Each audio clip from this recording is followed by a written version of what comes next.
Moments of truth, mga kanoypi.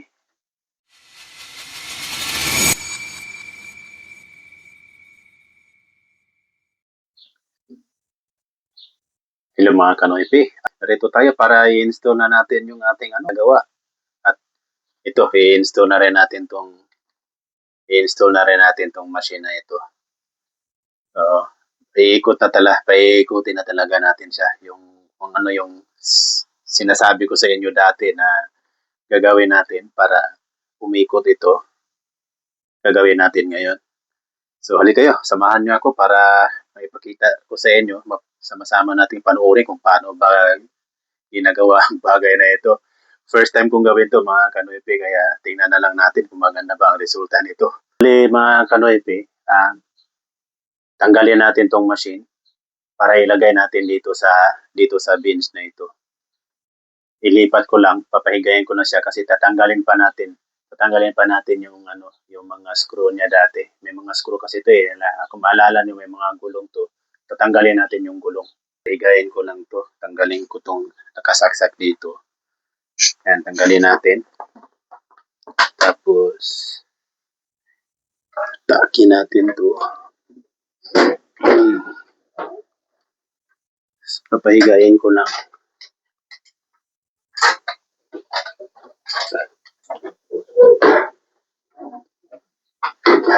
Hirap gumalaw kasi masikip talaga dito kasi maliit lang talaga tong trailer na to. Pang start up lang to Maka-umpisa lang tayo ba? Kasi pili tayo ng malaki agad. Wala tayong pira para doon. Ang mahal. So, dito tayo mag-umpisa mga kanoypi.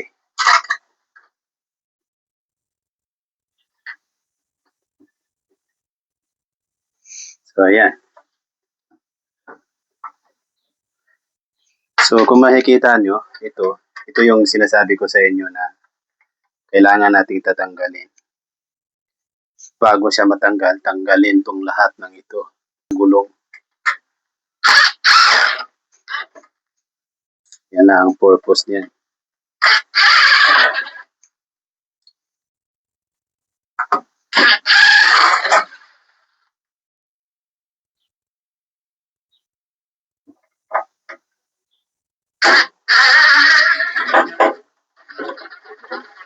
Mga kanoypi, tatanggalin na natin to.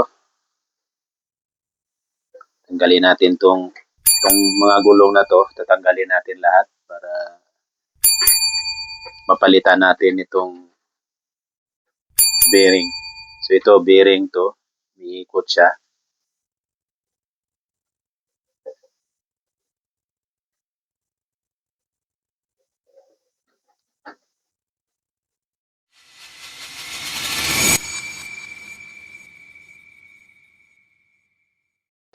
Bibili kami ng screw kasi yung screw na ginagamit namin ay short.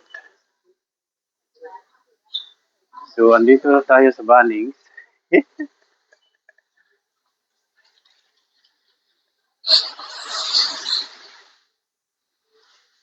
Titingin tayo ng screw. Doon tayo sa may mga fixings.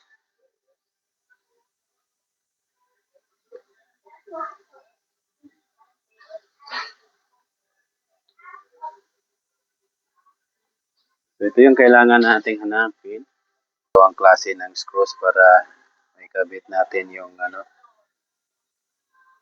40 mm at saka 22 mm. Pwede na to.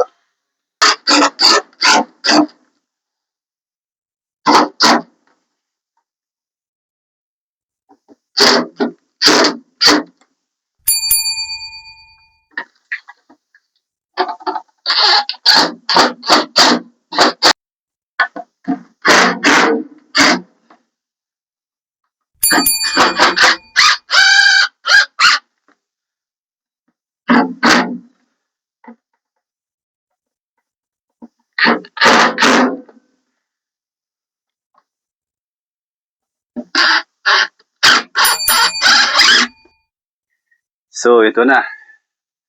Moments of truth, mga kanoypi. So, okay siya. Masaya ako dyan. Iikot yung ating machine. So, itutulak ko lang konti. Papasok ko doon. Yan.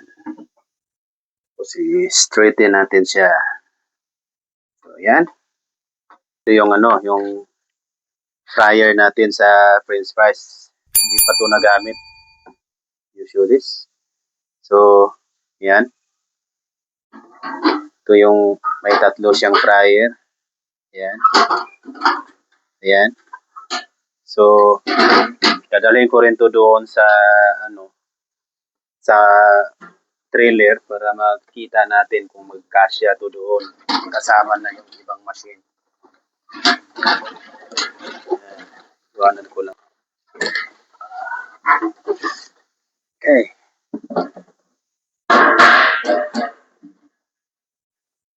Right. So, dadalhin natin to doon sa trailer. Lagay lang namin to sa garage kasi hindi pa namin ginagamit eh. So, ngayon, susukatin natin para makita natin yung itsura ng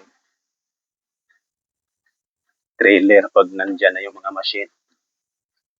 Dito na lang natin ilagay sa bintana kasi hirap idaan sa pinto. So yan. Maglalagay pa kami dito ng coffee maker. May coffee maker pang ilalagay.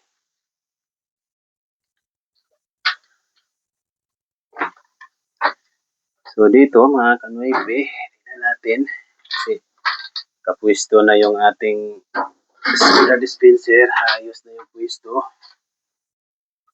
Dito talaga yan. So yan. Saka tanggalin natin yung wires.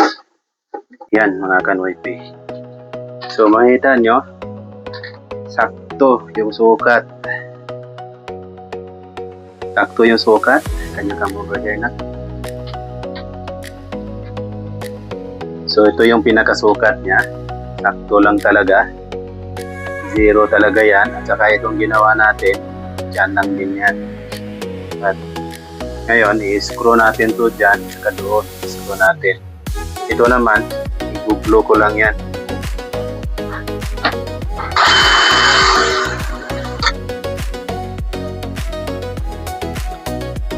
Now, this square bit. Bisa natin ang square bit para screw natin yan. So, yung gagamitin natin na screw. Sakto ba to? Yeah. It's good.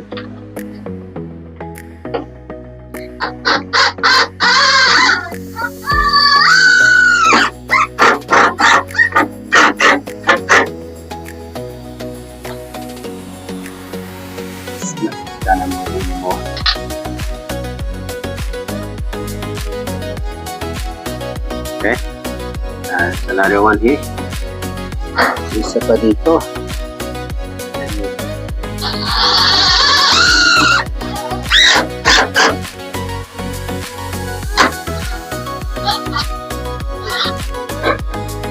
So, it's not moving at all.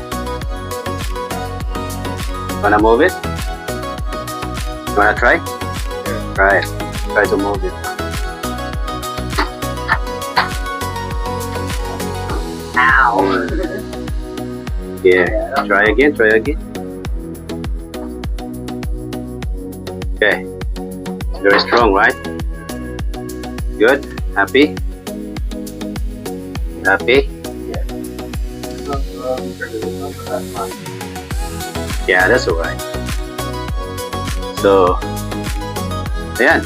So, like a table? Ito na yung, Is it gonna be like a table? yes, it's not actually the table, it's only for the drinks.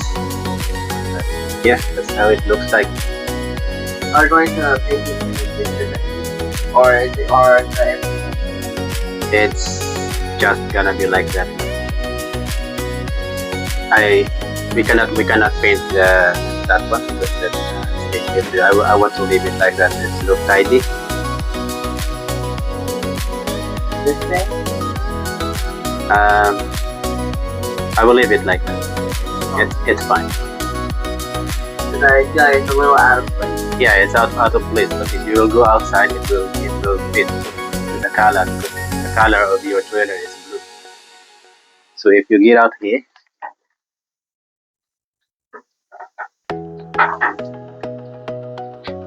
so yan ang magiging itsura niya sa loob, mga kanoypi.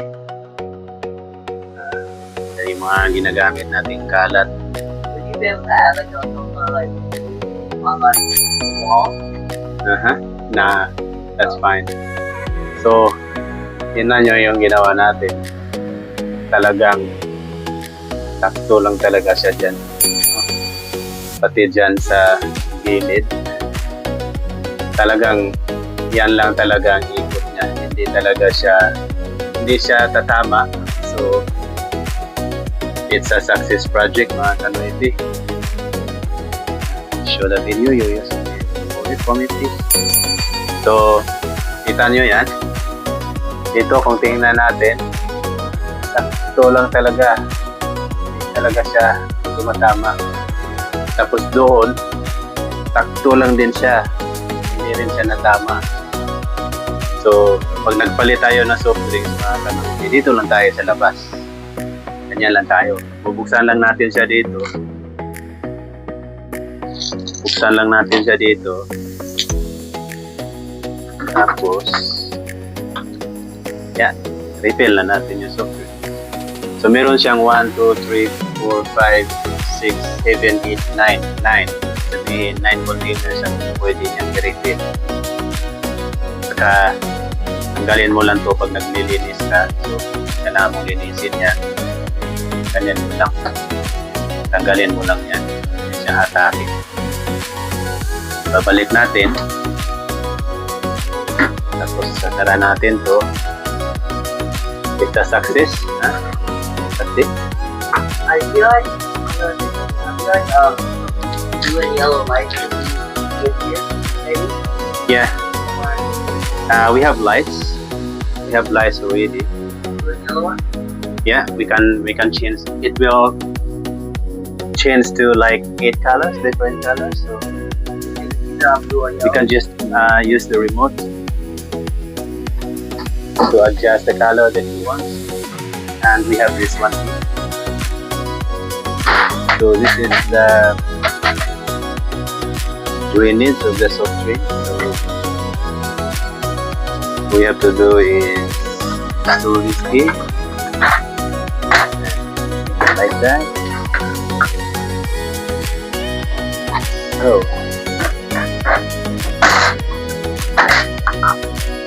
adjust it a bit. Yeah, that's the one. So this and clean it. So yeah, once we are going to open this already, with everything here because this is just here for a long time. Yeah, good. Happy? Happy with that? Surely your mom is very happy because she is the one that will manage this business.